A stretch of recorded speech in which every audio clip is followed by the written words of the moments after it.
Good evening. Good evening, ladies and gentlemen. WeatherBrains episode 965. Summer of 2024 rolling along. This is for the 15th of July, kind of at the midpoint of summer here. This is the weekly show that's all about weather. WeatherBrains, the pre-show, the magical time where we often do three things. We share boring personal stories, humorous anecdotes, and from time to time, we say really outrageous things. If you're looking for the actual show content, move the slider over about 5 minutes, a little late in getting started this evening, but that's okay. The show will be starting on time, and we'll make everybody mad that's watching the local radar channels, but that's okay. I can handle mad people. Troy, you're an old veteran of handling mad people. You can do it. Oh, I'm a mad people. So, yeah, there you go. Hey, Jeff, it how are you takes doing, one. buddy? It takes one to deal with one. It does. Jeff, you doing all right? Yeah, everything's going good. I'm kind of scratching my head what has happened with our WeatherBrains email. Have you seen that? No. It's no. what it's doing. We send messages to our newsletter? email. Yeah, and it identifies us as that email. We're no longer identified by name anymore. So everyone's going to need to put their name into the email when they write the group, because it no longer identifies us individually. Really? Mm-hmm. Wow. Jeff, can you hear us okay? Yes, sir. Can you hear me? Loud and clear. 5 by 9. And I'm probably one of the last people on the planet that even knows what that means. 5 by 9. Now, if you're on CW, it's 599, because you have to take into account the quality of the Morse code tone, which is the extra digit. But in voice, it's simply 5 by 9. You're showing your age, James. Linder. I got my license 100 years ago. What's really sad, I got my license in 1970. That's Oh, really? 54 years ago. Yeah. So not only am I qualified for the quarter century wireless association, but the half century there you go wireless association, which is very disturbing. But I was 14 when I got my first ham license in 1970.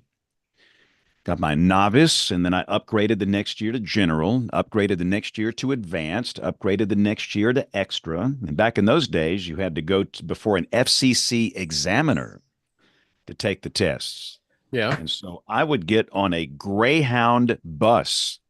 This was a different era. Yeah. And go to Birmingham from Tuscaloosa and take the exam at the Federal Building. Yep. And then take the Greyhound bus back. And my mom was let me do that, which was pretty amazing. So yeah. But one day we're going to save the world when that big EMP comes along. That's what I tell everybody. That and also, and I imagine Jeff's not even carrying this anymore, but I refuse to give up my pager. Digital pagers and cockroaches will be around and when everything ends. They will still be here. So. Well, they're still in Houston, and we've been through it. Yep, and I'll tell you, I think a lot of places are losing their memory of communications one of these days. These cell phones aren't going to last forever when something really bad goes wrong. It didn't even work in Houston this week. Yeah. We'll have a Carrington event. We'll have an EMP from China. We'll have something happen. And these old tube radios, my Kenwood TS530 is still active. It works. Plug it up to a dipole in the attic. You can talk to anybody around the world. Fire that thing up on 15 meters, 20 meters. Yep. I grew up in the old days of the CW traffic nets. At one point, I could hear 50 words per minute in my head. The exam for the extra class licensed was 20 words a minute. Yeah, you had to. I couldn't write that fast. I could not write that fast, but I could hear it like a second language. And for some reason, that came easy to me. For a lot of people, that was the big stumbling block in getting a ham license, was the Morse code requirement. Yep. Hey, before we get started, James, is okay with you? It's my intention with Jeff not to hold him over that long. We should be finishing up by 8:15, 8:20 probably, and let's get out on time tonight if we can. Well, hey, is Bill Murray? Are you running the show, Troy? I think Bill's at a government meeting somewhere there in Alabama tonight. I think he said he had a government affair he had to go to tonight. So, oh, a government affair. Yeah. All right. We'll let you run the show. Okay, whatever. And Jeff, just so you'll know, we are live on YouTube now, and in 5 seconds we'll be live on local television in this market. And so let me just welcome all of you watching on the TV side. Hey, it's Monday night. The thunderstorms have settled down. We have nothing severe. For those that are new here on the television side, we do this show about weather every Monday night. We've been doing it for 18 years, the Monday Night Weather Party, and we're going to crank it up here, and we'll get you back to the Radar Digital Weather Channel here once we're wrapped up about 8:30 or 9 o'clock Central Time tonight. So thank you for being patient. Could you send some of that rain back out to Austin, please? I'd appreciate that. Now, by the way, you want to skip Houston? We'll get to Jeff, but I'm going to leave Houston out there. You need to bypass Houston, but I need that in Austin, please, James. Alabama showers. We'll just there you go. Alabama showers going in retrogression back to the west, and we'll skip Houston. So let's get the recorders going. Track 1, track 2. And here we go. In 5, 4, 3, 2, 1. You're listening to WeatherBrains. They're kind of a big deal. Okay. You heard Bill Curtis. Allegedly, we're kind of a big deal. This is WeatherBrains, episode number 965 for the 15th of July, 2024, right here at the midpoint of summer. The old dog days creeping in here. So let's start with James Ate a Lot in Tulsa Town. James, looks like I see this big blue blotch. You got a good tweeter post reminding people that when you see blue on those maps, the anomaly maps, that doesn't mean you need to break out the jackets and the sweaters. Yeah, it doesn't mean it's not a indication of how far below average you'll be. It's just an indication of confidence you will be below average. And then not sure about Austin, but Tulsa, our average high is 94. So yay, 93. Woo, yay us. Yeah, same way down here. Everyone sees that blue in the 6 to 10 and the 8 to 14. And you're just pointing out, we are in July. And instead of being 96 or 95, we'll be 93 or 94. So, and that will verify that forecast. I mean, they're pretty confident it's going to be below average. So it's better than 104. It is better than 100, better than 134, which I talked to Jeff in a few minutes about Texas weather, but I was used to that last summer. So, geez.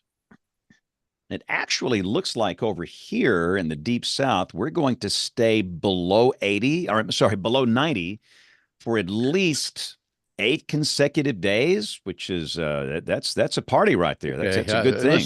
Let's cut off the Birmingham feed if y'all don't mind. We'll just no one wants to hear that, James.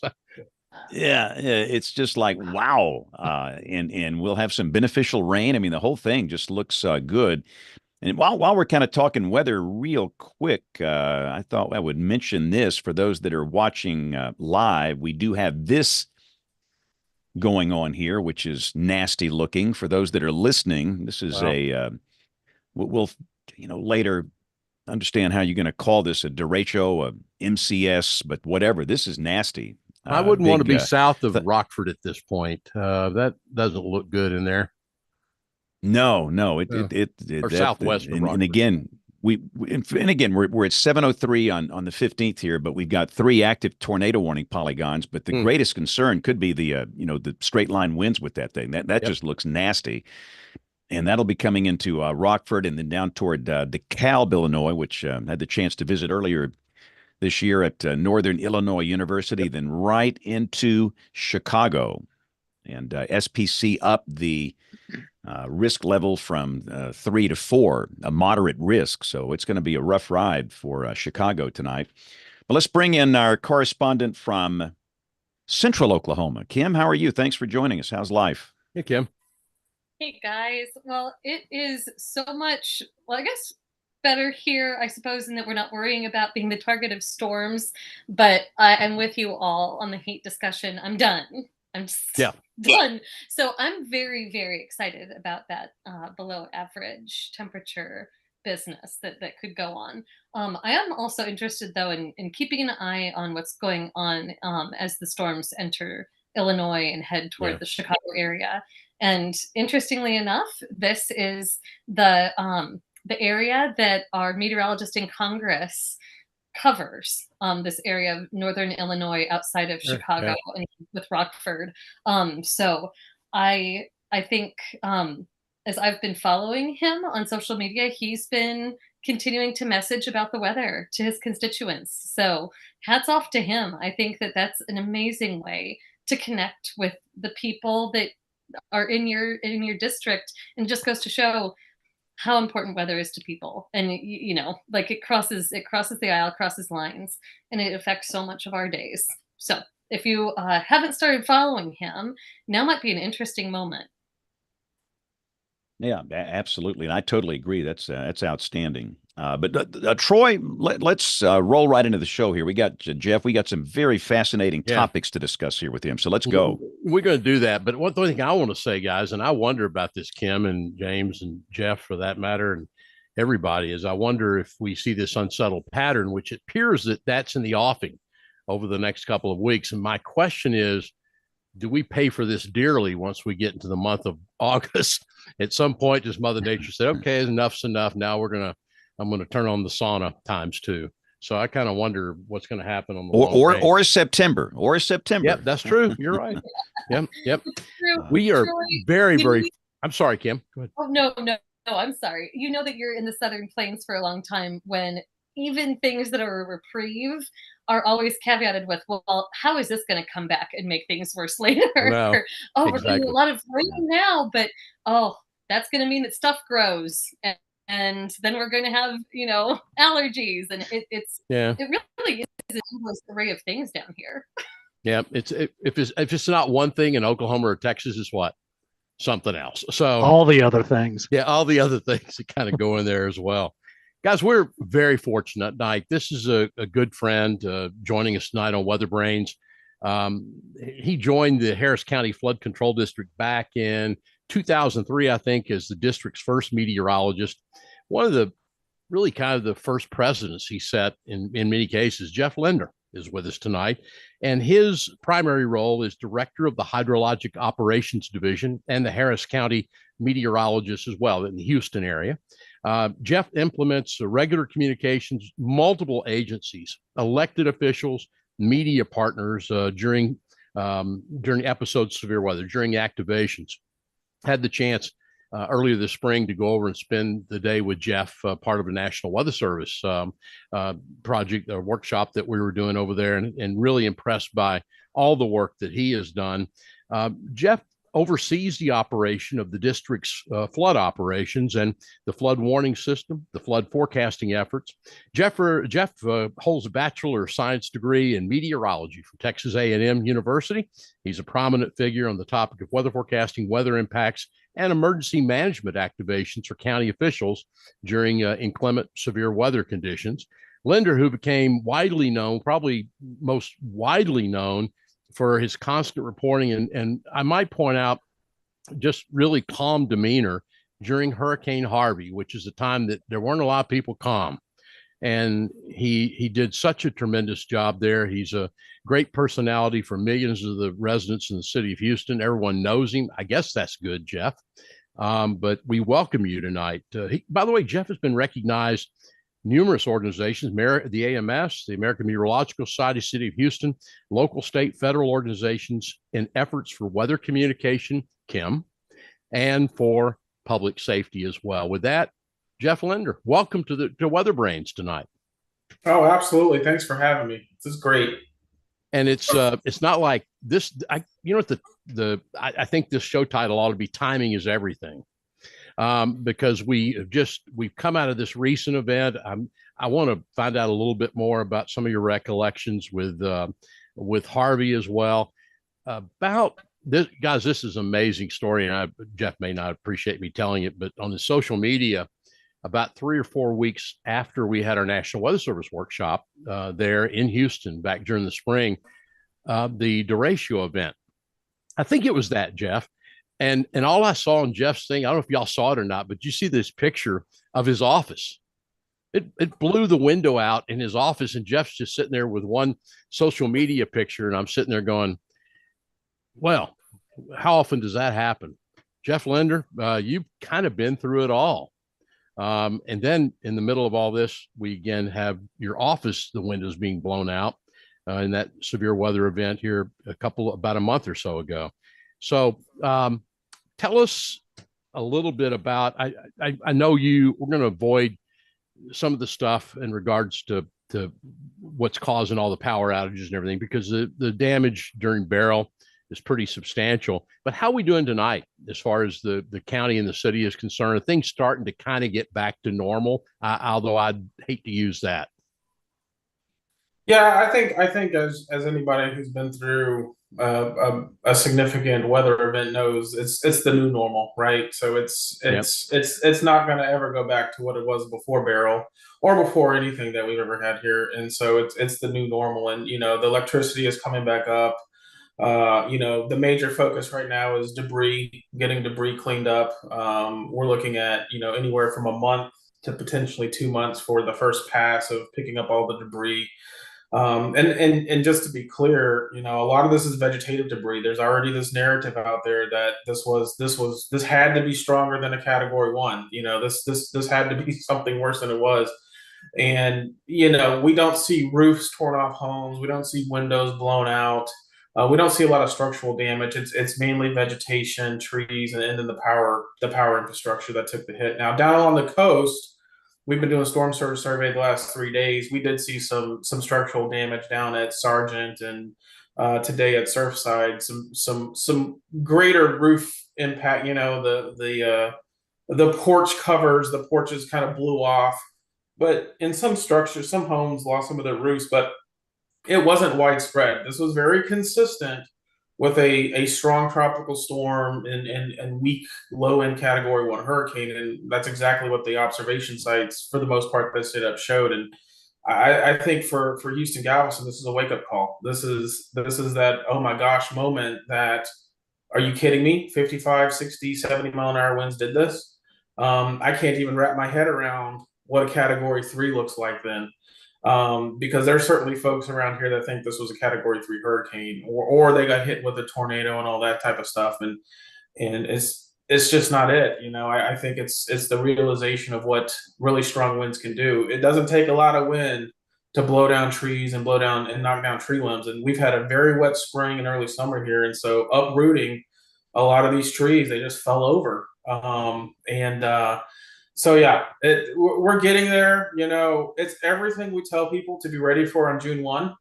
Everything. The 4th of July weekend did not help going into this. The track changes did not help going into this. And so it was kind of the deer in the headlights look on Sunday morning when it was the realization that we were going to get some really strong winds in Harris County, and we really pushed the wind threat over the rainfall and the storm surge threat. As we all know, tropical systems have a multitude of threats. Sometimes it's the flooding, sometimes it's a storm surge. In this particular instance, it was the wind.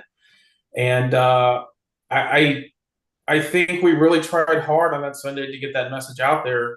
Be ready for this. Be ready for the extended power outages. Make sure you have gas. Make sure you have fuel. Make sure you have all these things. And I don't know if we just didn't get it out there in time, if the weekend played a part of this, if the forecast changes played a part of this, but a lot of people felt that this came in stronger, worse, unprepared than what we were thinking about here as this was coming in on Sunday. That's what I was going to kind of ask you, Jeff, without being unfair to the people of Houston, because I wouldn't want to be there right now and have to deal with it. But the average homeowner or resident in Houston, you think they were themselves as prepared as they needed to be before Beryl moved in? No, we all know this, right? We all preach it. We all go to the talks. We all do until we're blue in the face. The get ready on June 1st. Have your kit, have your supplies, be ready. And and it's for situations exactly like what we face with Beryl. It's a holiday weekend. A lot of people tune this out on Wednesday before the 4th of July. On Wednesday, the track was northern Mexico. And slowly that moved up the coast as we got into the weekend. And again, people weren't paying really, attention to this. And the thing is, a lot of people aren't really prepared. And in this case, it's power outages. As soon as you turn the power back on, we all go back to normal. And it's being prepared for power outages. It's the lack of cell phone service that comes with power outages. It's the lack of potentially clean drinking water. It's the lack of being able to get your fuel at the gas station. It's all these things, and I kind of say these are the comforts, right? It makes us all comfortable, and it's not a lot of structure damage. And I said the same thing after Ike. I said the worst thing we had to do with Ike was turn the power back on. And it's the same thing with Beryl. The worst thing we have to do is turn the power back on. Now think about it. If you take a Cat 4 hit and you don't have a roof and you don't have a wall, the power doesn't really matter. And I hope we realize that now here, that the potential we face and the reason why we ask people to be prepared and to have a kit and to have a plan is, what if Beryl did have another 24 hours over the Gulf? We would have taken a major hurricane hit in a major metro area, and we would be on our knees right now. It's so interesting, even without the rapid intensification threat, just thinking about the hurricane that was, and as forecasted, I hear you saying that, it is important to have the kit. It is, and it is. And at the same time, part of what I understood that made this so bad for Houstonians was the power loss and how extended it was, combined with a very strong heat event right afterwards. And I would love to hear your thoughts, Jeff.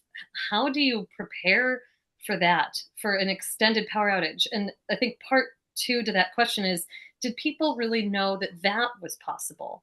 It's not just losing the power temporarily, but that it could be out for a while. I have my sister's in Houston, and I know I'm not there, but following just from outside perspective, I was thinking about how you guys had that derecho, and think about the images of the power infrastructure. Everything was torn apart. I mean, in a large swath of Houston, and my sense of it would have been to assume that things are still really dicey. Like, I think my assumption would have been going into this, impacts might be worse now from a Cat 1 than they typically would be, because our infrastructure is already hurt. And so I think I'd love to hear what was your view on what was being messaged about what might happen with the power. Was the expectation set that it should be, it's probably going to go out, and it's going to probably be out for a long time? And if so, what do people even do about that? Yeah. So, well, I'll touch on this a little bit. I don't want to get too into the power, because believe me, it is a topic down here like you wouldn't believe. But let's just be honest. The time to restoration for a Category 1 hurricane is 1 to 2 weeks. That's a time to restoration. That's what we've been told. And the time to restoration, I need people to hear this, what I'm going to say. The time to restoration for a major hurricane, a Category 3 or 4 here, is anywhere from 4 to 6 weeks. Okay, we're not making it up, and these assumptions that the power is going to come back on in a day or two are really unrealistic when you take the damage across the entire network like they had. I think the frustration part is not so much the restoration; it has been the communication from some of the energy companies and from the service companies. And so, having an accurate outage map and having a accurate time to restoration or expected time to restoration has really been the challenging part of this. And so it's been the communication side. And as all of us know, in the communication business, you can do everything right. You can go right down your checklist and check it all off. But if you fail on communication, you fail.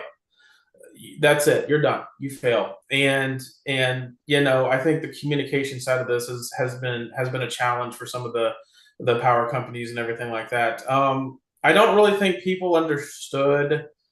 I don't think people really understand how little wind it takes to bring our power infrastructure to its knees. And it's not the infrastructure necessarily It's the vegetation. It's the trees and the tree limbs. We have a lot of trees. We have a lot of tree limbs here, and those interacting with the power lines are the big challenges. And is there some room for resilience to be built into the power infrastructure? Absolutely. Of course, all this takes funding, and you can get into all that mess.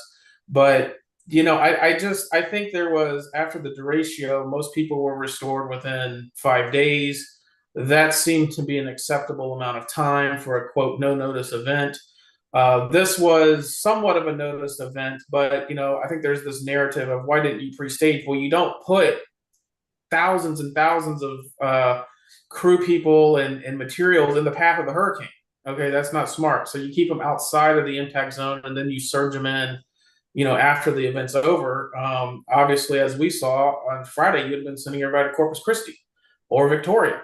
And here we go on Houston. And so, the state does the same thing. The state of Texas pre-positions all of its assets in San Antonio so they can move to the valley, or they can move to the mid coast, or they can move to the upper coast, wherever the impact is. And so you don't put your people and your assets in the direct storm path. You keep them outside. And so I just think there's a lot of narratives around this. Some definitely have legs with it. The communication with the energy companies has been poor, but the expectation that you're going to have fully restored power in 3 or 4 days after a wind event of this magnitude is probably a little much. And I think the energy companies have done a fair job in putting these expectations out there. Now, if people listen or not is another thing, and all that. But it is hot. It's summertime on the Gulf Coast. We're actually running kind of below average. We've been having afternoon showers and thunderstorms. It's been cloudy, but that doesn't discount. I get it. It's 90 degrees in these homes that don't have power. It's humid as you could all get out. Believe here. I mean, it is just god awful humid. And you put all that together, and you get this heat stress. And it's not only the lack of power. It's like we've been mentioning after Laura and stuff. It's heat stress. It's people out working in there that don't normally work out of this type of stuff. It's the distribution sites where we're passing out water and ice and food.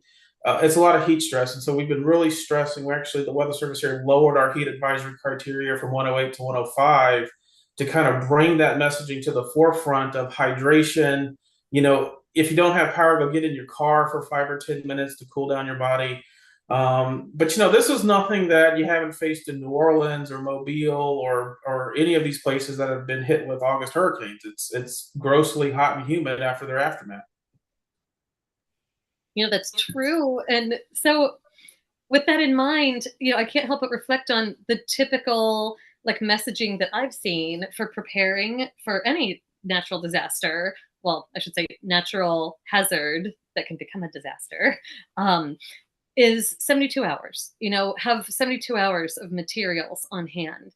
But when you're talking about a power loss that can extend at least a week for your lower end hurricanes, and you're saying that should be the baseline, and I believe you, that makes a lot of sense, that should be a reasonable expectation for places like Houston, owing to all the factors that would contribute to bringing down the power grid. What are people to do? What should we maybe be messaging to them to prepare for something like this? Yeah, I think the biggest frustration is expectation and communication, right? If for example, myself, my parents, we had a wind event, not the derecho, it was last year about in June.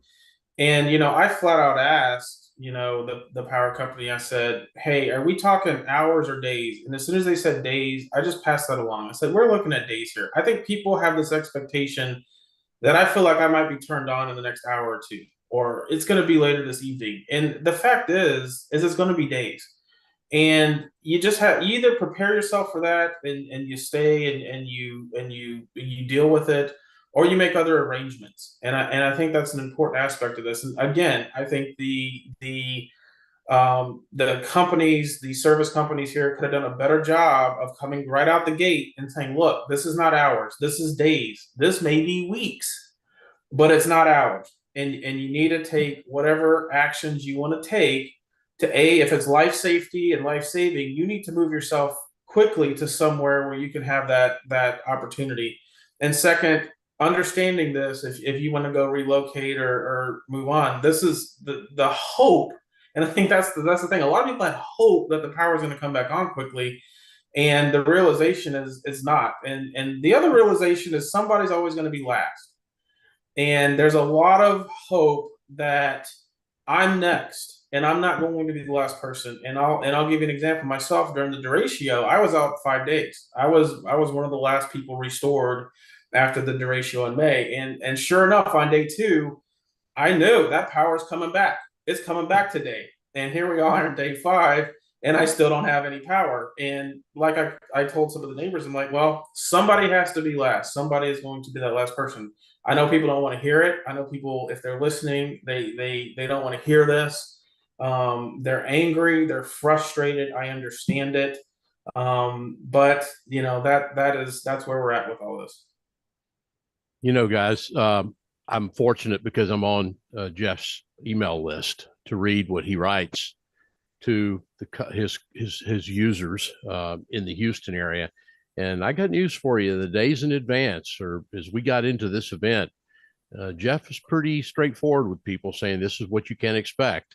And I just think I don't know, Kim. This goes back to humans and how we think and how we perceive things. I heard the word hope a second ago. Hope is not a plan. Thank you, Kevin Clazel, OU. I steal that from quite regularly. So anyway, oh, come on, Ogie James. Anyway, I mean, you were pretty straightforward with people. And I'll be honest with you, I was flipping around and listening to radio and watching TV during the event. And I saw Jeff quite a few places. He was out there telling people what to expect. So I don't know. I guess it's just the hope. It's just like last night. I don't know, Texas, Jeff may have been affected by this, but last week we had a Spectrum cable TV or internet outage that covered the entire state, which they blame partially on Beryl. And I'm sitting here going, oh, it'll be back up in 15 minutes. I'm doing exactly what Jeff is saying. It's hope. And then, 8 hours, 9 hours later, it wasn't back on yet. And I don't know how we get people to fully appreciate that. And besides that, the next question will be, so what do I do? So what do I do if the power's out for 5 days or 6 days, or I don't know, I hate to say 5 weeks, but what do you do, Kim? I mean, this is why I asked Jeff, in part because I'm not sure, and I think I appreciate the heart of Jeff. What I heard in your answer was it's going to be individually determined. You've got to decide if you can live that way without power. And there are some people for whom that is just not going to work. That they would know it's worth taking the financial hit, or at least it's pretty worth it. And I think the thing about hope is so important there, because if you're doing that cost benefit analysis and you have some either undetermined, no one has told you how likely it is that the power will be back on soon, like there's just a void of information there, and so you're just like guessing, or if you're even explicitly told something that's overly optimistic, then you might make a decision that is extremely different than if you were told something like the odds are pretty low you're getting your power back within 5 days. And so I'm actually really curious with this event and others that have affected Houston. Have we learned maybe all the lessons that we could learn from how people have made choices in these events, to think about, can we be giving them better, decision relevant intelligence, right? So that they can actually think through and weigh their choices.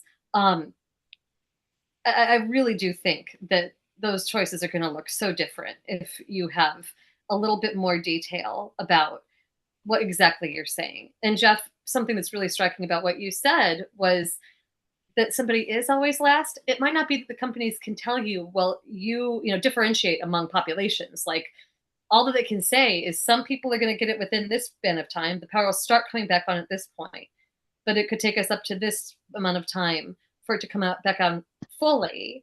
And so there might be messaging strategies we can try that help people understand, oh, that could be me, like at the later end of things. So I appreciate your question, Troy, because I don't know what you do. If it is a really long time, but what I can tell you is people are going to be much more motivated to do something if it is that long, especially because it's probably going to involve more drastic adaptation if they have a better sense for just how likely it is that could be the case. I'm gonna go pull. I'm gonna pull this out for somewhere I shouldn't, but it's just a question, Jeff. Totally different meteorological situation. But do you think people in Southeast Texas as a whole maybe were a little better prepared as a result of the winter storm of 2021 when power was out in so many areas? Because I know in Austin, that's made a little bit of a difference. I'm so surprised the number of generators I see around Austin that are being installed now. But I'm wondering if 2021 at least prepared people at all for what they saw in Beryl or in wake of Beryl.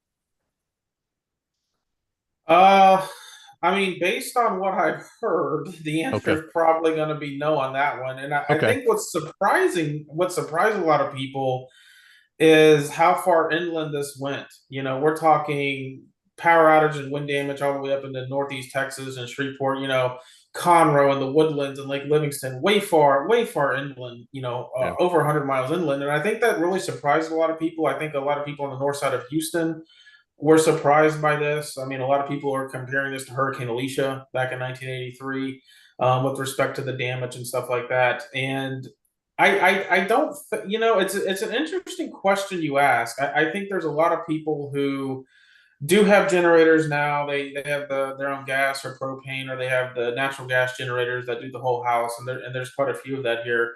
But there's we're a big population, and there's a lot of people who just don't. And I think Kim asked the question of like, what do people do? There's a financial aspect to this, and there's a tolerance aspect to this, right? And people who can afford it, they're going to go get a hotel room or go to a second house or whatever. The people who can't afford it are generally going to sweat through it. And then there's also the neighbors helping neighbors. There's friends and family and people move around. When we had 2.2 million out, there wasn't a lot of options. I mean, even hotels were down. And so as things have come back online, those options kind of open up. One thing I do want to say, one thing I feel like was totally lost, complete different on power, is when we tell people to monitor the forecast and watch for changes and impacts. We all say that over and over again.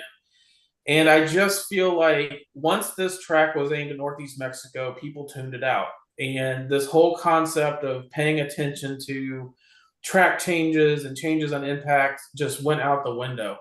And again, maybe it's the holiday, maybe it's the holiday weekend, but we always say that stuff. If you look at the Hurricane Center, you look at the guidance. If you look at the ensembles in the Western Gulf with Beryl when it was in the Western Caribbean, there was a lot of uncertainty. There was certainly the potential for this to come further north, and somewhere in there, this all got lost. From what we were thinking, from what we understood, to what was going out publicly, it was all lost. And leading up to it, it was hype. Everyone's hyping this up. It's this horrible monster down in the Caribbean. It's hype. It's coming to Houston. The icons obliterating Houston and all this stuff. It's all hype. And now it's, y'all didn't hype it enough. This was way worse than I thought. Y'all lied. Y'all knew this was going to be this bad, and you lied. And it's just like, I don't know. I don't know where we go, and I don't know what we do with all the stuff that's on social media that we're constantly having to contradict. Well, one thing too, and James there in Oklahoma mentioned this, and I'm going to get it to him now. And James, your stuff in graduate work in emergency management, one thing that I don't think we want to talk about all that much is what, James? Your last comment on text is what? Socioeconomic status matters enormously in pretty much everything except wildfires. I mean, it matters at that point too, but rich people like to live on the wildland urban interface and they're at a higher fire risk. But in things like this, goodness, who can afford generators? Who can afford a well built structure with a shelter? So, how do we fix this in the next 30 minutes? Let me ask you a quick question here. So, and again, this is a fascinating physical science and social science study. This whole thing, it's fascinating. But I was just going to ask Jeff, how are most people in Houston getting weather information now concerning high impact events like Beryl? Do you really know, or do we really know? You know, for years, of course, it was television, and now that's all changed. And is it still television? Is it social? Is it you? I mean, I would like to know where people are getting what's their primary source of information in the days leading up to a storm like this. Do you have any idea? I think a lot of it's still TV media. I think that's still the majority. We have a group of folks here called Space City Weather. So they produce something called the Eye Wall. This is Matt Lanza and Eric Berger, and they're usually not too far off from what the Weather Service and the Hurricane Center. So we have a very cohesive message. Some people get information from me. My footprint's probably not nowhere near as large as some of the TV media and stuff like that, but we're none of us are really that far off. There's not somebody out there, which is what seems surprising to me with this is that people feel they were caught off guard. And the only thing I can think of is they weren't paying attention to these communication medium during this time.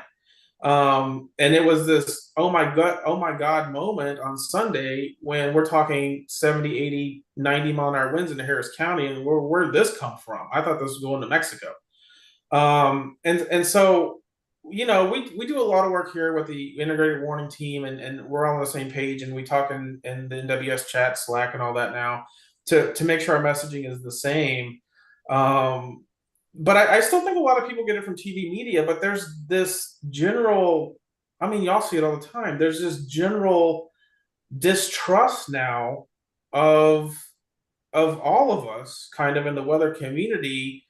And there's this almost trust of the worst case scenario, whoever it is on social media who's posting these worst case. I mean, I watched some of it leading up to Beryl, and I was just like, this is just absolute garbage. But people trust that, and when you try to push back on it a little bit and say this isn't no, people really come out and defend it. And so, I don't know where that leaves us because, honestly, the Hurricane Center is the best in the business when it comes to this stuff. And yeah, they whiffed here on the 5-day forecast several hundred miles for Beryl, but there's just this distrust of, and I don't know if this comes from COVID or what, but distrust of officials and meteorologists and anything with science, and oh, I know better, and oh, here, look at this. I told you this was going to happen because the icon said it was going to happen. Okay, well, the icon's wrong half the time, if not more. And so I wonder if and part of it is attention span too, because people now watch TikTok videos that last about 10 to 15 seconds, and they scroll to the next one, and they scroll to the next one, they scroll to the next one, where to communicate a high impact event, you really can't do it in 10 to 15 seconds. And I wonder if that's got something to do with it. But it's the same thing I see here. I mean, we try and present a unified message, but yet people flock to the entertainers. Well, I call them weather entertainers. And again, let me just say they're not all bad, but a lot of them are bad. They present a bad message, and it's there to scare people, and they use fear porn to bring in the likes and the clicks and the engagement, which in turn brings them more money from the creator content funds. And people flock to that, and they almost follow these people with a religious type zeal that's very bizarre. And I think this certainly is not going to go away, and it worries me. Let's say in August, we have a big one that comes up Mobile Bay. I got the same problem, and it's going to affect all of us at some point. But I was going to say to me, Jeff, it seemed like the message was solid and unified, and I just don't know what went wrong. And goes back to a Kim thing. This is why she's here. I mean, we do physical science. That's all I know. I'm not that good at communication. I'm trying to learn how to be a better communicator, but we have to, present the weather in different ways and maybe present it in different platforms. And I've said, are you on TikTok by any chance, Jeff? No, I'm not. Because, a lot of young people, they will never watch television weathercasts. Never. They're not going to watch anything but TikTok. And the only time I get on TikTok is when there's a high impact event. And I try and, just, hey, I'm on the talk. When I'm here, there's something going on. Just give me, and usually sometimes I'll go more than a minute, and that's more than the 10-second thing. But it has been, the engagement is stunning over there. It's incredible. So my position, I just try and be on as many different platforms as I can, understanding the demographics on those different platforms and using them to our advantage. But again, it's a puzzle. It's a mystery. So let me ask y'all. When Adalite gets his, go ahead, go. Oh, I'm sorry. Let me. Where does the meteorology and the weather forecasting stop, and where does the impacts pick up? Like, nowadays I'm supposed to be an expert in power, and I don't know all of the A, B, and C of power and what causes power lines to go down and generation to fail and all this stuff. And I think that's a valid question, because as meteorologists, we're supposed to we're the experts during all this. We're weather experts. We're forecasting. We can tell you the weather impacts, but when it starts to get into the power goes out, oh, and by the way, then the cell phones go down, and then the generators stop running, and we got to evacuate hospitals.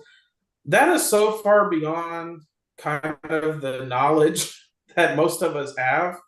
And it's kind of like everybody looks at us as, well, you didn't tell me this was going to happen. Well, I didn't know that, 60, 70 mile an hour winds would put 2.2 million people out of power. I knew there'd be widespread power outages, but I didn't know it'd be that bad. It's the same thing with the winter storm. I mean, how many of us knew that we would shut down the whole generation network in the state of Texas? And now we know. Now if we're looking at 10 or 15 degrees, it's the top of the list here. But where does the societal impacts stop, and somebody else picks that up? And I think a lot of people who are responsible for that are perfectly fine letting us try to navigate our way through it and answer for it, because they don't want to. Well, we have the same problem here for winter storms and road conditions. I'm not a highway engineer. Right. Yeah. I don't. And that's the thing. They expect you to give you road conditions, and that's not what I do. I was wired to handle what happens above the ground, and I'm not an expert in ice accretion on roads. It's the same thing. I feel your pain. I really do. Right. Troy, go ahead. I was going to say, Jeff, I think you bring up a good point. In the state borders of Texas, I still think, Jeff, there are a lot of people still real PO'd about the winter of 2021 and the power. And that's, you folks, unless you've been in the state borders of Texas, you do not know the distrust that people have toward power companies, toward this thing called ERCOT in the state of Texas. Jeff, there's a lot of that anger still out there this many years later, and probably double or triple times that over Southeast Texas today. Yeah. And that's exactly, and you're exactly right. And a lot of people don't even really know the difference between ERCOT and CenterPoint or Entergy or Encore. Yep. They just know my power's not on in my house, and it's somebody's fault, and nobody told me this was going to happen. And like I said, I mean, I feel really bad for the TV folks that have to try to get out there and explain this and dance around some of these topics when we're not the most knowledgeable. Like, I had no idea that natural gas lines could freeze in the winter storm, and they did. And that's what killed so many of the generators and stuff like that. And, we talk about cell phones.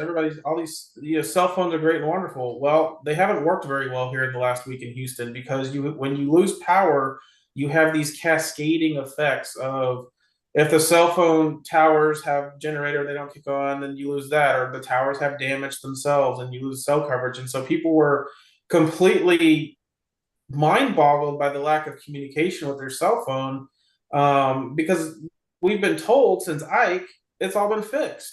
And I knew better, because when I went over to do Laura or Ian or Michael, I knew the cell phone stuff was horrible. And I've been preaching that since then. It's like, guys, this isn't fixed. We're going to have issues with comms. And sure enough, we did. And it's again, it's just any number. It's just any number of these things like wastewater treatment plants and water supply and boil water notices. And I don't know all the PSI things can fall under to necessitate a boil water, but that's why we ask you to have water on hand, I guess, right? Hey, Jeff, thanks again for joining us. It's James up in Tulsa. Um, how were there are a lot of primary Spanish speakers in Houston. Are they seeking information from the same sources as English speakers? Were official briefings given in both languages? Was that good? So we have two Spanish TV stations here, and they cover all this very well. They're probably one of the Spanish TV stations here tend to do a lot more interviews than even sometimes the English stations. I've noticed. And one of our elected officials, our county judge, does do the English briefing followed immediately by the Spanish briefing, and she does sometimes take some heat for that. But there is a large segment of our population that is Spanish speaking here, and so I don't. And what's interesting about, because I've dealt with this with flooding. And we didn't have a lot of flooding. We had flooding with this, but it wasn't a lot of structure flooding. But I've dealt with this with flooding. What I've noticed about a lot of the Hispanic and Spanish folks in this area is they're relatively quiet. So they may be having impacts. They may not be happy, but they're not very vocal sometimes about it. They like to kind of, and I've noticed this with flooding. Did you get water in your house? I'm fine. It's all good here. And I don't know if that's because of the documentation status of some of them or whatever, but they tend to not complain, maybe for lack of a better word, in these times versus some of other people out there. And it's I've noticed that in other times. I haven't necessarily noticed it as much with this, but in other times I've seen that, especially in flooding. Let me ask you a follow-up. We talked about information, TikTok. It's pretty well documented that people seek information. And I think with social media, TikTok especially, our attention spans are probably a little shorter than they might have been. And we also are much more impatient, I think, as a society. And I think when people want information, they don't want to wait for a briefing at 3 o'clock. They want their information right now. So they're hopping on their phones and hunting out whatever information they can get. And a lot of times that information is from these folks on social media that we end up having to try to fight the misinformation that they're sending out. So it's a pretty complicated sociological thing, I think. I don't know a good answer to this. We concentrate a lot on how to tailor our communication. We've got, that's just half the equation. People have to receive credible information and then act on it in the middle of the noise from non-credible information. Yeah, I think some of the challenges we have is in government is we're always strung to the timelines, right? So we're strung to the hurricane center advisory packages that come out at certain times. Other people who just want to say stuff and make up stuff, they can do it anytime they want. We're also more adapt to, we're not necessarily first. We want to make sure what we're saying is right and it's accurate. And so we're not always the first one out there saying something. Yeah, we might know something, but we may not be talking about it until we have all the information, all the facts.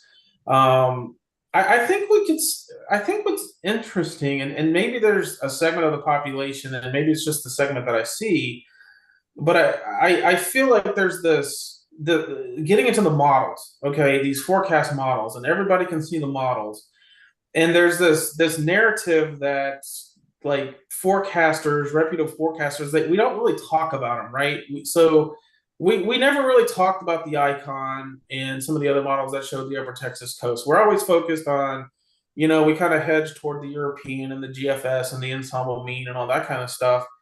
And we just don't mention why we're not using the icon, and maybe we should come out, maybe discussions from the Hurricane Center should talk more about the models and why we're not buying into this or something like that. And I think maybe that would beat back a little bit on the hysteria and the model hysteria, but you have to be pretty forthcoming with it, right? You have to be open and talk about it. And this is why I believe the her, and why it's so strong, and we're going higher on the intensity forecast. And maybe I don't believe the globals very much right now. I think that's, and I think the Hurricane Center discussions used to go a little bit more into that, and I think they've become a little more whitewashed recently with, yeah, this is what the storm's doing, this is what the mean is, and this is the average, and we're not too far off from that. Okay, we all get that, we got that, but maybe that would help with beating back some of the conspiracy outliers out there by just talking about them, just bringing them up from official sources, just saying, yeah, we see the icon, but we don't buy it, and this is why. I don't know. Well, let's look at Oklahoma and Alabama, well, Texas too. Any winter storm coming our way, man, the second a new model is in there, even if it's a giant flip flop, social media lights up with, oh, look at the NAM, 18 inches of snow is. But it's kind of the same thing with these tropical systems. People are seeking information on their own timeline, and unfortunately, that's what they're finding instead of, yeah, I need to wait for somebody that I know is credible and reasoned and will give me some nuance in this discussion instead of jumping on this usually worst case scenario that's just come in. I just hit refresh on my browser and there it is. Yeah, and what's interesting is you have private weather companies, right? So you have private entities out there forecasting. Decision makers sometimes get that information, which can be different from the official forecast from the National Weather Service and National Hurricane Center. And one thing I think and not to criticize the Hurricane Center and the National Weather Service, but I think sometimes they're just a little slow in making adjustments, right? So they're very they're slow in it, and it's for a reason. And I want people to understand that it's for a reason. Is because you don't want to adjust in one direction to have to turn around 12 hours later and adjust back. And so I understand all that, and I think a lot of people who see models swing hundreds of miles don't necessarily go back 6 hours later and look at it again, and they just, oh, it swung 600 miles, and that's what's going to happen. But I do think sometimes the Weather Service it's kind of like this big ship, right? and to turn it takes some time, and it's not to criticize, because sometimes, and a lot of times, that's right. It's the right thing to do because these models will bounce back and forth a little bit. But in this case, the trend kept going right. And to be honest, it's just really difficult with the steering when you have a hurricane coming in from the southeast approaching a break in the ridge, right? How hard and right you're going to turn, intensity plays a part. There was just so many factors that went into this. And unfortunately, it just ended up hitting a major metro area. And so this is all now forefront, between we lied about the intensity, it was much stronger, to you didn't tell me this was going to happen, to just all of the stuff. And if this would have went into Matagorda Bay and moved north and not really affected a major area, we wouldn't even be having this discussion right now.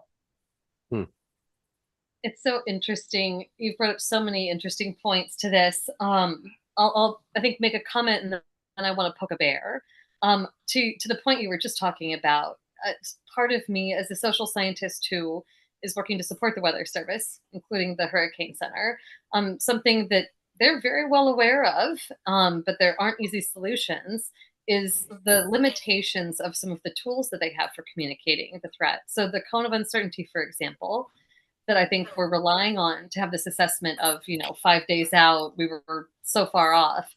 It's just one scenario. Like, they have to make a decision about what's the most likely outcome, even if they know that there could be these other outcomes. And I think if you go back and look at discussions, you can see in text that they talk about more of the potential outcomes. But the graphic, the way that it's constructed, the error that's represented in the cone is historic. It's like, how good have we been at forecasting this best guess track in the past 5 years?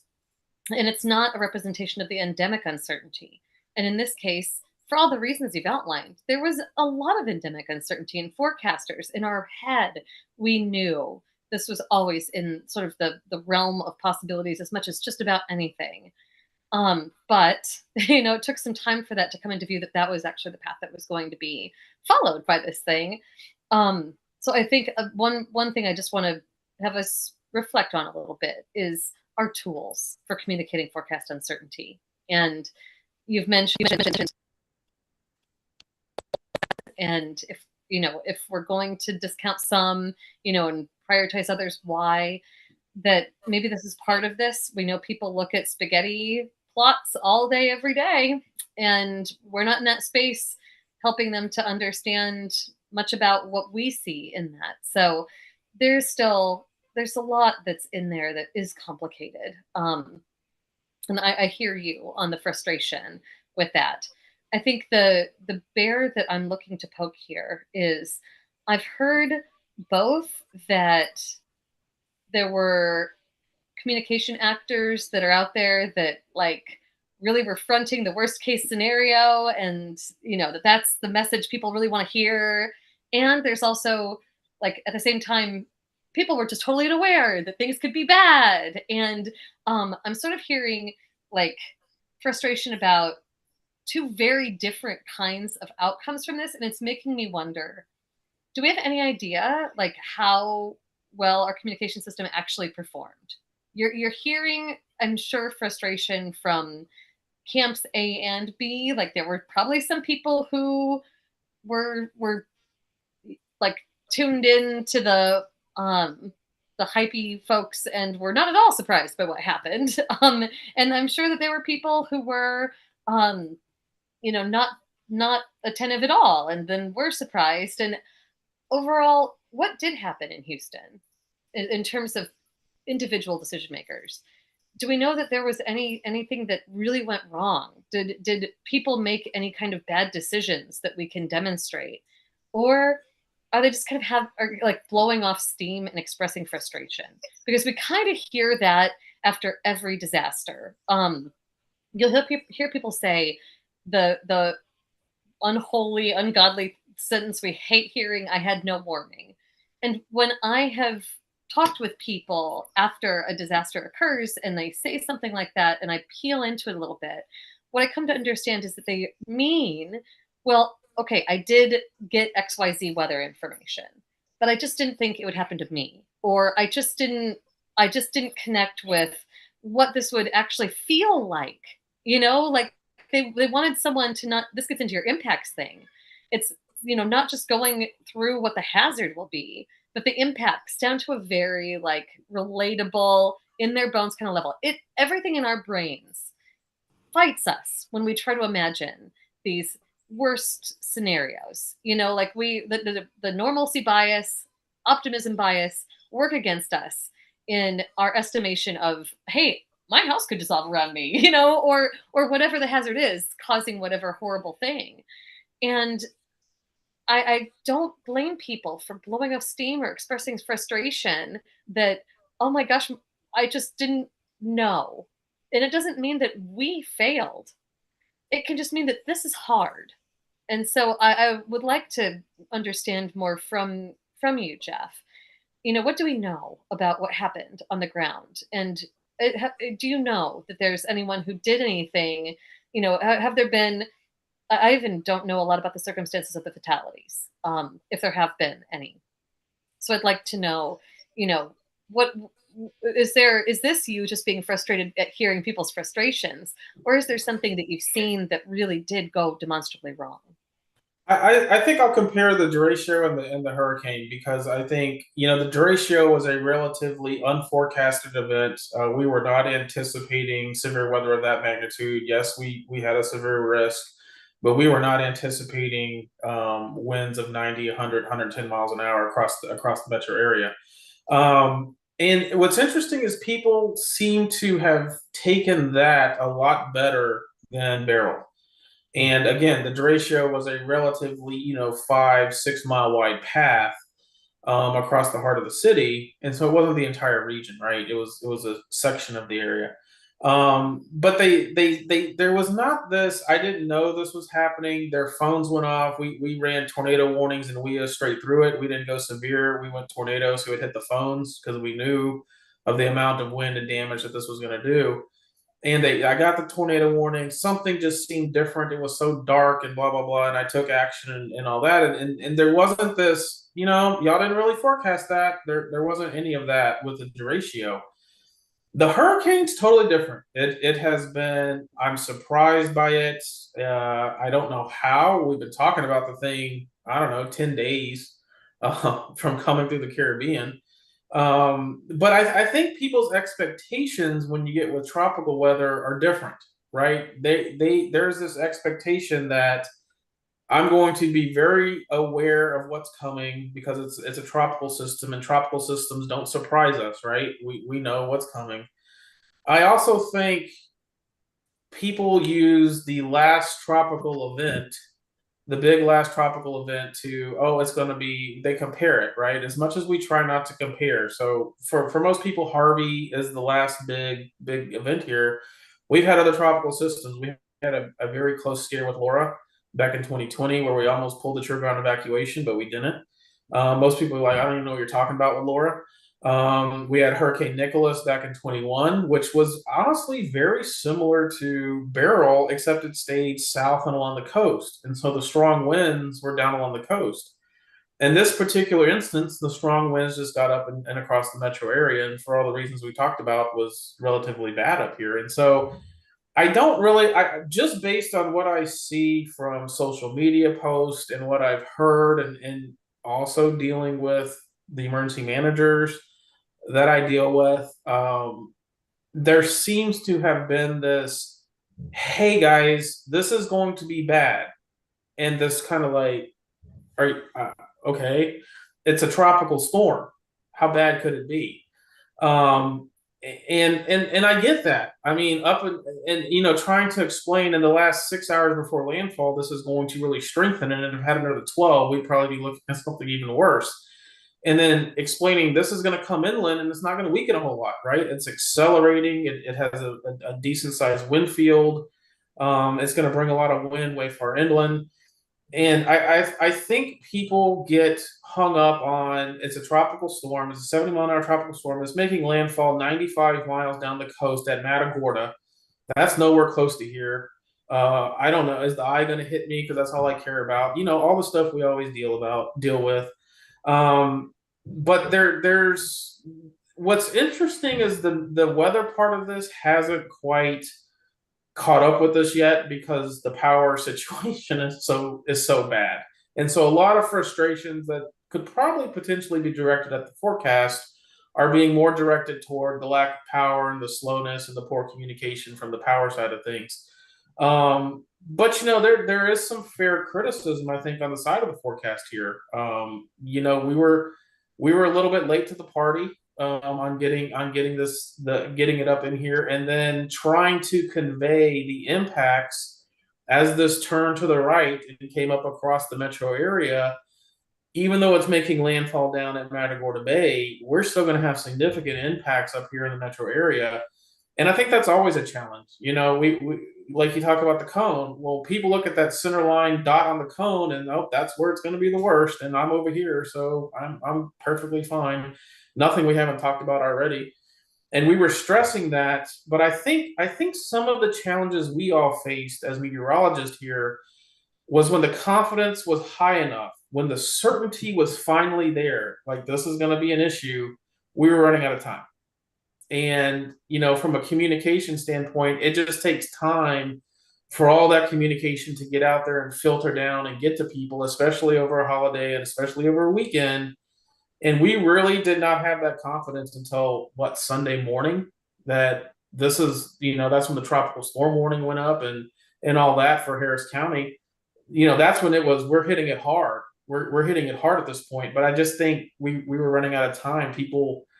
We just couldn't get it. We just couldn't get that information out to everybody in that last 12 to 18 hours. Okay. I've got a question for all of us. And I've wondered about this, Jeff, because I'm up here in basically toward the center of TDEM and Texas Division of Emergency Management, and have a lot of respect for what they do up here. Do we brief, and when I say this to James and James, I mean, even on TV, do we brief to the worst possible case? and I know why TDM and I know why emergency managers probably need to know that more than the general public, but do we do that? I got a feeling, I won't speak for him because he's sitting, James Spann, I've seen you in tornado coverage in the middle of Alabama, live coverage. And I would say that, of course, that's very short term stuff when you're watching the tornado on a camera and on the radar. But do we tell people what the worst possible scenario is? Well, I think the right thing to do is to give the range of possibilities, and we talk about that a lot here: best case, worst case, and most likely case. And of course, in a short-term situation like a tornado, it's kind of hard to do that. But for an approaching hurricane, I don't know. Maybe we don't do that adequately. I think we do that okay for winter storms, at least where I am. But I'm not so sure we do that for tropical weather. I don't know. I have a feeling Kim has some ideas on this one. I think Kim. I mean, I'm with Span on what he just said. I think that is where we want to be. We want to have that, sending the message that's like sort of the fuller message and including the worst case scenario. In the case of hurricane products, interestingly enough, the surge product is a reasonable worst case scenario product. Yeah. It is derived from, it's like sort of Monte Carlo simulation process where they look at, here's all the different futures that could occur, and here's the like 10% of the worst, like that cutoff line. And that was requested by emergency management. When they made that product, it was developed with emergency managers who selected that as sort of what they wanted to know so they could plan. And I don't think otherwise there's a cohesive and structured way that these outcomes are delivered. If you query, some of the Hurricane Center products like the wind fields, there are, products that give the probability of reaching different wind thresholds. And that looks at the problem from do you have a specific threshold you care about way. And it doesn't take it the other way of, well, okay, so what's the full storyline here? What are the scenarios that could occur? And like turning to the hurricane and asking what's your full range of what you could do? Rather, we've sort of set it up to be, well, we care about these thresholds, so here's how likely each one is respectively. And those are just two different ways of looking at the possibility spectrum. And I know that it might have just broken people's brains hearing me even try to talk about that.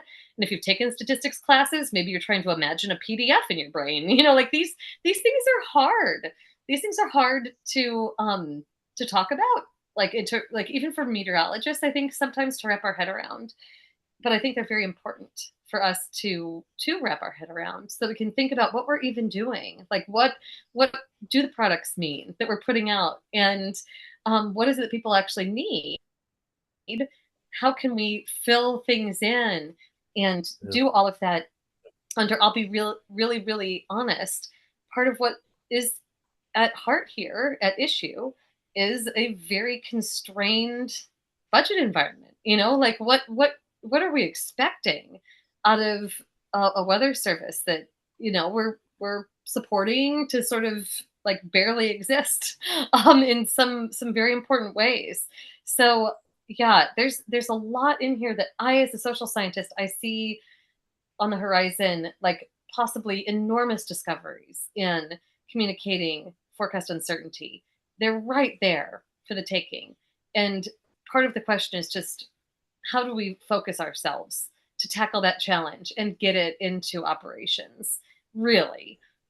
And I think that if you've got anyone who is involved in hurricane forecasting around a table and ask them about this, they would all espouse the same dream. It's just, how do we make it happen?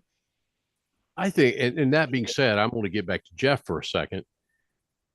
I think Jeff has quite a talent in doing this through his emails and what I read, Jeff. I mean, you don't fool around with it. I can pull you up some statements that came out, and that as we had landfall down there, and Jeff's pretty direct with people, pretty direct in saying this is going to happen. So I just wonder, I can understand the difference in the needs of emergency management. And I think Kim may have said it best. You feed that the general public, you're going to have broken brains. I think people I don't know that they know what the hell that means. I mean, I don't know if they can understand that. And especially when they have a great distrust of us anyway. And we go back to what Jeff said, they do.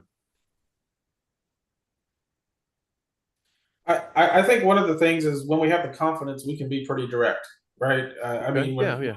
you know, and some of these events are easy, like the winter storm back in 21. You're splitting hairs. If it's 12 or 16, it's bad. It's just it's just bad. It's if it's Harvey, if it's 40 inches of rain or 25, it's just bad. But when we get into these types of events, where to me, this isn't a horrible, hurricane event. This is a strong tropical storm, weak hurricane that went through a major metro area, and what this could have been is much more significant. But like I said, when we had the confidence, when we had the certainty that this was going to hit and it was going to be this bad in the metro area, we were very forceful in the briefings and the weather service, myself, to elected officials, to make sure that we were trying to get that point across, to get that message. So uh, we're all talking the same language. But I think it takes the general public time to pivot to a change from them thinking, oh, this is a tropical storm, no big deal, to, oh boy, well, okay, we're talking a hurricane. They're using language now that is a little scary. They're talking not fuzzy words, they're using direct words. Okay, now what do I need to do? Well, time's up. It's getting dark on Sunday and the storm's coming in. And I just think that's what we were dealt with was this. If you have 3 or 4 days and you can see it coming, in the like with Laura, and the track doesn't shift, it's dialed in, and you have good steering and it's not changing, your message doesn't really change, right? You may ramp it up as it gets closer. You may be more forceful with the evacuation wording, and you got to go, and certain death, and all those types of statements. But it's not this wishy. We had a lot of wishy-washiness. We had a lot of uncertainty coming from all angles with this one. And so I think, I don't know. I don't know how long it takes people at home when they hear something to, this is ratcheting up, this is getting worse, this is going in a bad direction. I don't think it's instantaneous. And I even call people on Sunday. I even went to my next door neighbor before I went to the EOC and knocked on his door and said, "Hey, can and he's like, "Oh, is it going to be bad?" And I'm like, "Well, it's probably going to be, it's not derecho bad, but it's going to be, a storm." And I think that's the mindset of a lot of people around here midday Sunday, 24 hours before landfall, and 6 or 8 hours before it got dark on Sunday was, oh, is it going to be bad? Jeff, I wanted to, we're getting toward the time we want to kind of take a break in a couple of minutes, and James will end up getting us there. But I wanted to reflect for just a second, or have you reflect rather. If there's ever a moment in my mind that I remember a couple of days out when we were looking at 20, 30 inch QPFs during Harvey. And I remember how people said, how is that ever going to happen? And what I was going to ask you to do is just kind of reflect on what you experienced during Harvey, because I mean, you talk about the absolute worst case scenario. Can you take us back for 5 minutes or so and just kind of tell us what you remember, some of the things that made impressions on you when you were having to deal with the disaster that Harvey was? Harvey was one of those, it's a career defining moment. And even still to this day, when you go back and you look at Harvey, it's just overwhelming. It's just, like I said, half of Harvey's rain is bad. And to have it over every single inch of this county, every single county around us, every river system from the state line down to the Guadalupe, now down to Victoria. I mean, however many gauges we had at record and I'm not talking a couple inches. We're talking feet over records. I mean, y'all know how we break temperature records. Sometimes we just inch across, or we break precipitation records, or we break flood records. We just inch. I mean, these were just blown away. Feet. And then to deal with the reservoirs, the Addicks and Barker and the Western, our flood control reservoirs at the Army Corps of Engineers, and our 2 levee systems and all the levees in Fort Bend County on the Brazos River, and the potential loss of our water treatment plant, which would have been a big deal. And it's just all of these cascading and compounding events that you drove for, right? This is what you drove for. You go to your emergency action plans for Lake Conroe and your emergency action plans for Addicks and Barker, and you sit through the drills, and you kind of walk away and you're like, "Yo, that never happened," right? And then it happened, and there's 2 things I learned in Harvey. One is what I said earlier. You can check all the boxes on the list, but if you don't communicate, you're going to fail. It doesn't matter. You can do it all right. I followed my emergency action plan 100% right down to the T. That's great. Probably work out great for you in the legal ramifications. But in the public opinion realm, it's not going to work out well for you because you didn't say anything. And the second thing is this total just comprehension of historic events. And I talk about Harvey, and I tell people, well, now some of us know what 30, 40 inches of rain looks like. Okay, we got that check. But what does 140-mile-an-hour winds look like?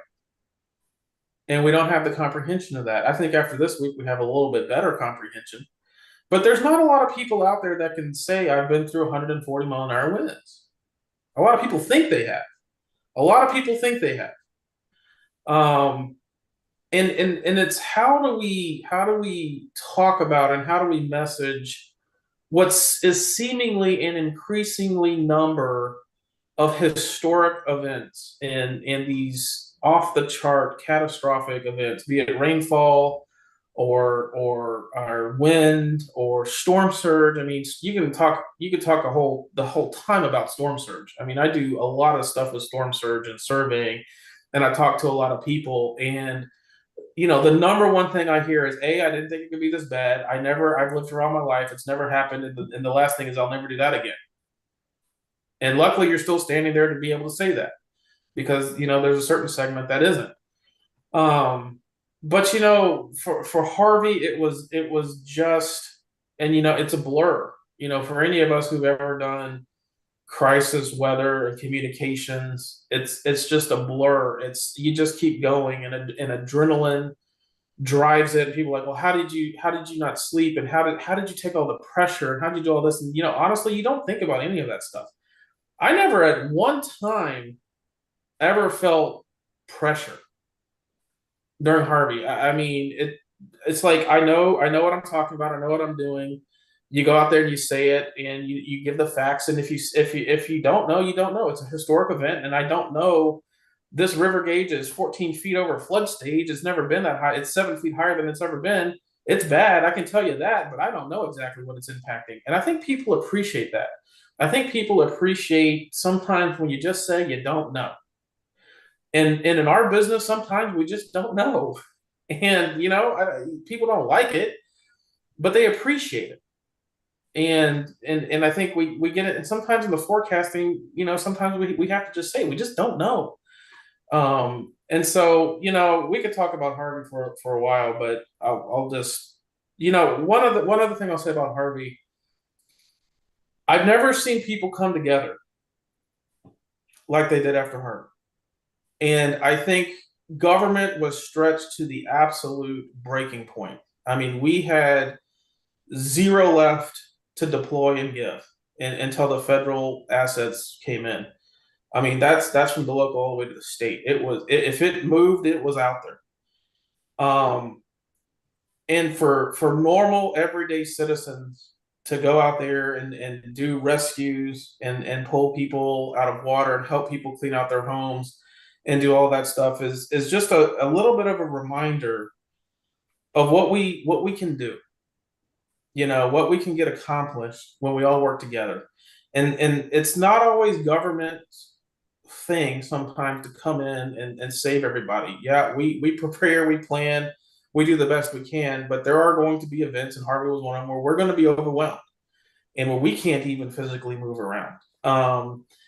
And to see neighborhoods coming together, streets coming together, because that's where it's at. It's at the very micro local level of support and people helping people. And that's what got a lot of us through those first few days of Harvey. And honestly, I guarantee it's the thing that's gotten us through the first few days here of Beryl too. Kim? I think that's exactly right. I bet that's exactly right. And I think part of why Troy maybe called on me, it's interesting. I don't think you probably even remember, but I was part of the Weather Services service assessment team for Harvey, and I got to meet you as part of that process. And hearing your reflections now, it's interesting to juxtapose that against what I remember you providing us in the wake of the storm when we were trying to map out exactly what all had happened. I can't fathom having been in your shoes for all of that, but I really appreciate the point that you made about telling people when you don't know. They may not like it, but they appreciate it. That is such a nice way to summarize that, because that's also something in the work that we do on looking at communicating forecast uncertainty, for example. Just risk communication in general. This is one of those things that is a best practice that I think goes underappreciated, but you have really highlighted it, and it's important. People want to know when you're at the end of what you can say. We feel this pressure as a scientist to know everything all the time. But, people see value in us, not just admitting when we don't know, but like just transparently telling, here's where I can say something and here's where I can't. Then they know when to actually rely on us. And that's extremely important. Relatedly, you can see things like, thinking about winter weather. There was a study that the folks at NCAR, Julie DeMuth and team did, where they were looking at, man, those times when we do have a huge range of what could happen, like huge range of possible snowfall. Is that valuable to people? Like, we feel like it's not. We feel like it's us saying, we don't know. But it turns out, yes, it is. Especially to Weather Service partners. Yes, it is. For this exact same reason. Because you're conveying what is the state of knowledge. And there's value in that. We don't have to have the single perfect answer. If we can find a way to say, well, we can at least tell you, like, here's just really what it is, and be straight with people. So I really appreciate your reflections, Jeff. And it is very nice to see you all these years later. You probably don't even remember the team coming by, but thank you so much for sharing all of that. I just appreciate Jeff being willing to come here. And I saved one thing till the end because it only shows how old I am and makes James Spann look like a young man. Yeah. Jeff, the show recommendation for you to come on air tonight came from a young man that is a former student of mine, took weather and climate, University of Texas, Stephen Newsick from the Houston area. And I wish I could show you the email he sent to us. And I should have thought about it. We hadn't had Jeff on in a while. We need to do that. But Stephen, what he was singing your praises about listening to you. It was the first time that Stephen, one of our WeatherBrains listeners or viewers, first time he'd ever been through a hurricane. He wrote that to me here a few days ago. But he was so much looking forward to tonight, and he looked forward to hearing from you, because he respects you so much for what you do in the Houston area. So I wanted to mention that. Jeff, hang out with us for a few minutes. I'm going to turn it back over to James here. We'll do, I guess, picks of the week in a few minutes. But James, it is back Alabama way. Yeah, man. Jeff, you can hang tight for a few more minutes. We'll try and get you out of here quickly. I know that you've had a hectic 10 days here, but let's pause for a moment. We do have Tony Rice and his astronomy report. We'll come back. We'll update the weather approaching Chicago. We'll do a quick weather roundup. Picks of the week. and much more as WeatherBrains rolls along. Looking beyond the atmosphere, here's Tony Rice with your astronomy outlook. The only planets in our solar system that you must have a telescope to see are Uranus and Neptune. Each of the others, they're either close enough, big enough, or both to be seen at some point during the year. One you may not have seen before is Mercury. It's 15 times closer than the giant and very reflective Saturn, but at only about a third the size of Earth, that's quite a bit tougher to see. But the biggest challenge in catching a glimpse of this first rock from the sun is that it is so close to the sun. A few times a year, though, as it rounds the turn, that separation between the sun and Mercury is at its greatest, what astronomers call greatest elongation, and this gives us our best chance to see it. To see Mercury, start looking after sunset later this week. If your horizon is clear enough, you might see Venus pop out first, very low, about 5 degrees or the width of 3 fingers on your outstretched hands above the horizon. The sky's still going to be too bright for Mercury to become visible yet, but keep looking, it's there, about 10 degrees or the width of your fist, up and to the left. About 15 to 20 minutes later, as the sun continues to sink and the sky starts to darken a bit more, Mercury will start to make its presence known. Elsewhere in the sky, enjoy watching for launches from the Kennedy Space Center in Florida or the Vandenberg Space Force Base in California. Those are going to slow down for a little while. You see, SpaceX's Falcon 9 rocket is currently grounded, following a launch failure last week that put a batch of Starlink satellites into an unusable orbit. The anomaly occurred in the upper stage, as a burn was attempted to put the payload into its intended orbit. According to SpaceX, the upper stage experienced an RUD, or a rapid unscheduled disassembly. Rocket talk for it blew up real good. This mishap ends a remarkable string of 344 successful Falcon 9 flights in a row. It dates back to 2015. Right now, SpaceX and the FAA are conducting a joint investigation, and that must be completed and any remediations put in place before the FAA, which licenses commercial launch operations in the United States, can clear the Falcon 9 to fly again. That's your astronomy outlook. Follow me at RTP Hokie for more spacey stuff like this. When the weather ball is red, warmer weather is ahead. When the weather ball is white, colder weather is in sight. When the weather ball is green, no change in the weather is foreseen. When colors blink, by night or day, precipitation's on the way. So again, we're doing the show here on the 15th of July, 2024. Goodness gracious, that looks nasty. Yeah. Whew.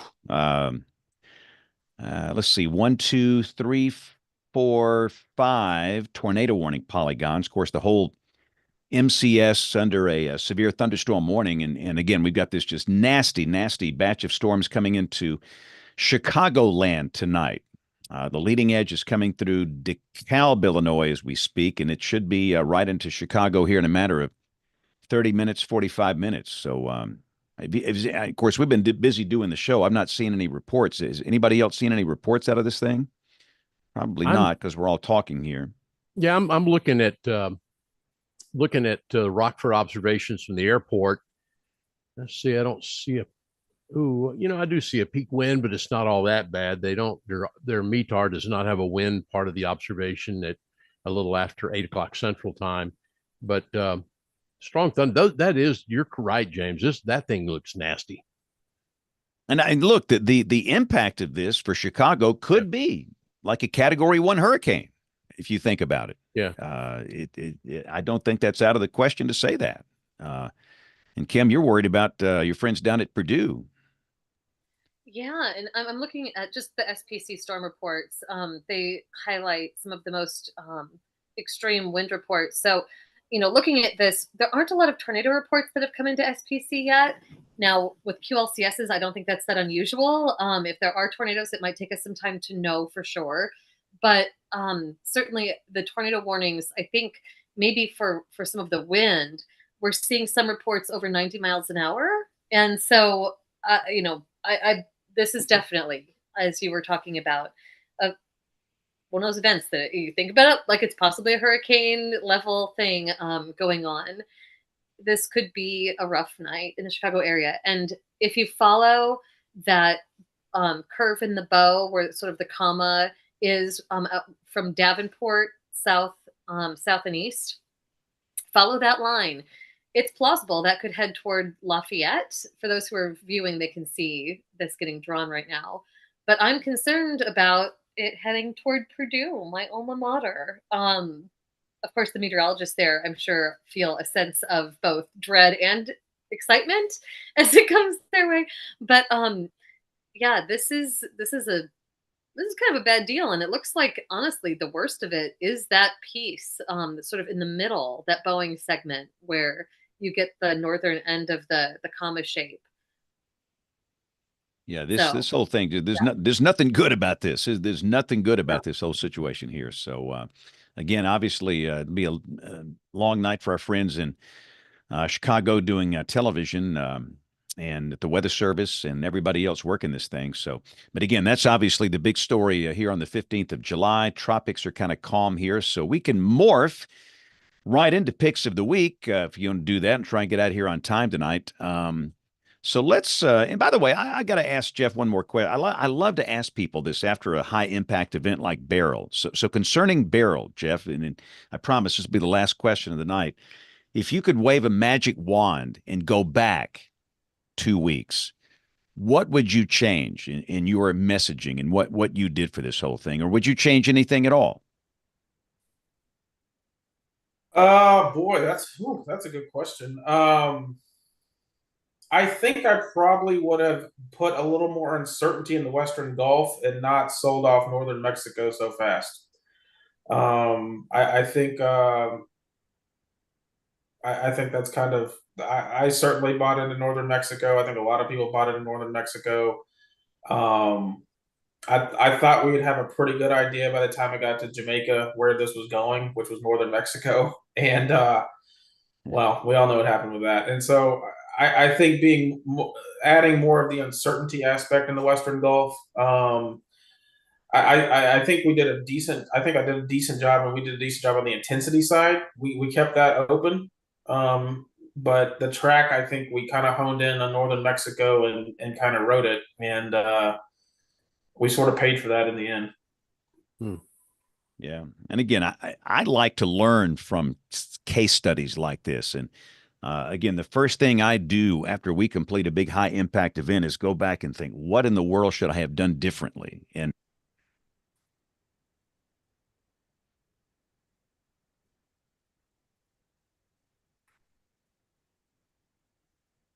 Okay, James. I don't know that we're hearing you. Your Yeah, it sound was just so went. yeah, it was so insightful too. Yeah, no, tell. you're on a roll. Let's learn from case Uh-oh. studies. And There you are. You're back. Did you borrow Am I Cameron back? Nixon's microphone?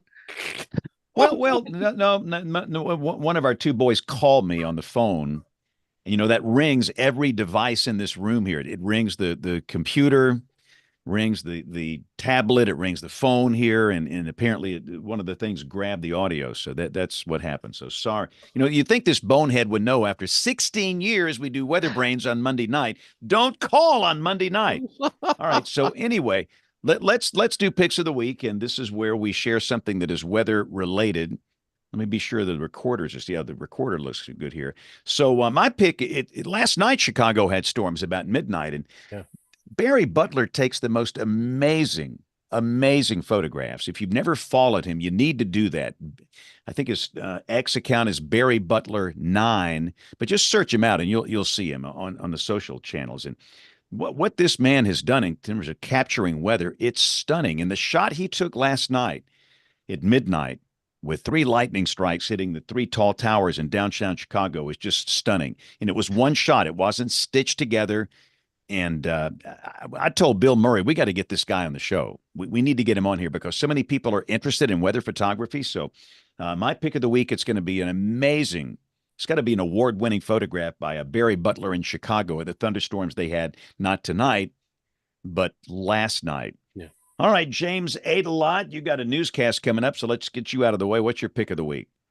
My pick of the week is a USA Today article on heat deaths across the country, and the director of the UCLA Heat Lab was one of the primary interviews in this article, and he talks basically about the indirect effect that heat deaths have and goes in pretty good depth about why not dissipating the heat overnight is so detrimental the following day, and it just becomes a cumulative issue. Good deal. And we'll put all these links up on weatherbrains.com. Kim, give us a good pick of the week. Sure. So, based on the conversation tonight, I thought it might be relevant for our listeners to know I'll be part of a panel, an interagency panel hosted by an organization that focuses on national security issues called CNA, but they focus specifically on mis and disinformation, and they're going to be talking about mis and disinformation in hurricanes. And I'll be part of a broad panel just talking about that. So I think if you want to tune in, that might be of great interest to our listeners. Outstanding. All right. To Troy Kimmel, give us a good pick of the week. I don't have a pick of the week. I don't really. The foghorn. I'm afraid to do that. Hey, I'm afraid it'll black out Denver. So if we hit the foghorn. Okay. Woo! The lovely tones of the foghorn for Troy. All right, Jeff. So we have stalled, hopefully long enough where you have come up with something good. This is weather related. Can be a data source, website, hardware, software, book, you name it. Anything weather related. So if you want to plug anything, go. Give us a pick. Well, I'll plug my own thing then. How about that? So I've started a podcast with another meteorologist here called Weather Insights, and we were doing some short little podcasts leading up to Beryl, trying to get the information out there to hopefully cut through some of the hype or whatever you want to call it. And that I think that's I don't know. I don't like to toot my own horn, but there you go. Weather Insights. No, that's the Sounds reason good. We are here. We are here to toot our own horn. Yeah. Excellent. So again, anything else, Jeff, you want to plug while we got you on the line here? Any social accounts or anything else? I mean, y'all can find me. Jeff Linder one is my Twitter. I'm not as active on Twitter anymore as I used to be. With some of the changes they've made, you know, it's kind of like for emergency information, it kind of gets buried kind of fast. One thing I will say, you know, and I didn't bring this up earlier, but given all of the frustrations and everything with the power outages here, let me just say one thing: the linemen that have come from all over this country and all over this nation to come here and help put our power back on and working in this god awful heat and humidity we have down here deserve every bit of our praise. And I don't want any of the frustrations aimed at CenterPoint or other energy companies to ever discount the job that those folks are doing, because they've left their families and they've been here and they're working in horrendous conditions, 12, 16, 18-hour days to get our power back on. And so we definitely appreciate all of that help that has come in. I've heard, and I was going to ask you if this is true, that there was actually some violence, acts of violence that linemen had to deal with from people that were they just blew their top and they just went crazy. Is that true? Yeah, it's very much true. We've had weapons and guns pulled on linemen and women, and we had there was an incident on the freeway where somebody threw a metal pipe at a vehicle, one of the trucks. And so, you know, I get it. There's a lot of frustration, but this doesn't. That's not the way to handle it. It delays. You know, if you don't let the crews onto your property, it delays getting power back on. We actually had some issues in the derecho with people are very protective of their property and all that kind of stuff and everything. But you know, violence and threats against those working to get the power restored, and the tree crews that are out there cutting the trees and getting the trees off the lines. It's not helpful. It's not helping the process. It's not helping get your power turned on any faster. If anything, it's slowing it down. And these folks deserve our praise, not, you know, that type of attitude and actions, and they deserve to be applauded because they're the ones out there getting this done. And I will say, you know, from the crews from Alabama that went, they posted some really touching photographs of people that sincerely thanked them. They had these big signs. They gave them, you know, lemonade. I don't want to generalize the whole thing, as there's everybody out there is just mad in doing this violence. But so there was some very good acts of kindness toward these linemen. But what they do, it is goodness. In some cases, you have to rebuild the entire infrastructure, and you can't just have miracles. And I was going to ask also, Jeff, before we go, how many people are still out tonight? In the Centerpoint network, I think we're down to 183,000 from 2.2 million, which was what is today, Monday. So today's exactly 7 days since we had landfall, and so that's, I guess, over 90% restored. Interg, which is kind of north, I think is 95% restored. And the issue you're getting into now is this is if you're still out, this is the hard stuff, right? It's not an easy fix. Is like you just said, it is rebuilding the distribution network. It's the pole wire. Some of these locations have 14 trees laying across them that they've got to go in and cut all that down, get it off, and reset a pole and restring the wire before you can get that on. And the other last thing, and this is something I've learned, is you can get the power restored, but the line that runs from the power line to your house to the weatherhead, if that's damaged, that's your responsibility to get fixed. And sometimes you don't know that until the line is energized. And so there's some of those issues going on out there. They're relatively isolated, but when you start getting down around 100,000, those are the hard ones to get back on. And you're talking, it's 4 or 5 homes here or 10 homes there. You're not turning on thousands of homes anymore. And I said that was my last question. I lied. I got one more. Your thoughts on the rest of the hurricane season? Yeah. Oh gosh, I feel bad that we are in mid-July, and I mean, if we're going to meet the numbers, if we're going to crank out 23 more storms, we're going to. I'm not going to have any hair left by the time we get to October. And, I just, if you look at the upper air pattern, I've told people this from the start. I'm just so worried about the Gulf this year. And it just seems a big Caribbean to Gulf year with the upper air and the favorability. And I think we've seen a little bit of that. And we're all talking to each other. And we know when we see what we just saw with Beryl in July, that's a warning sign. That is a red flag warning sign that you only see usually in big seasons of what that storm did down the Caribbean. And so I am fully expecting an onslaught in August and September, storm surge surveys.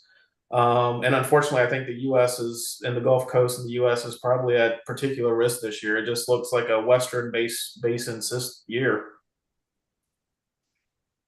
On that happy note, ladies and gentlemen, it is time to wrap it up. But it is what it is. So if you are new here, we are typically on the air Monday nights at 8 o'clock Eastern, 7 o'clock Central. And some folks watch this live, youtube.com/WeatherBrains. Some of you watch later, but most of you listen to the audio podcast. However you consume this, we're glad you're here. Thanks for being a part of our family. If you want to get in touch with us, the email address, it is email@weatherbrains.com. Jen's been on the road for a couple of weeks. Hopefully she'll be back next week. We'll get the email segments rolling again. But we'd love to hear from you. And again, the picks of the week we had tonight will all be up on the website, weatherbrains.com. So on behalf of the entire WeatherBrains crew, I'm James Spann. Thanks for listening. Have a great week and God bless. Thanks, Jeff. That was good. Thank you, Jeff. Absolutely. Great show. Thanks for going along Thanks with for us having tonight. me.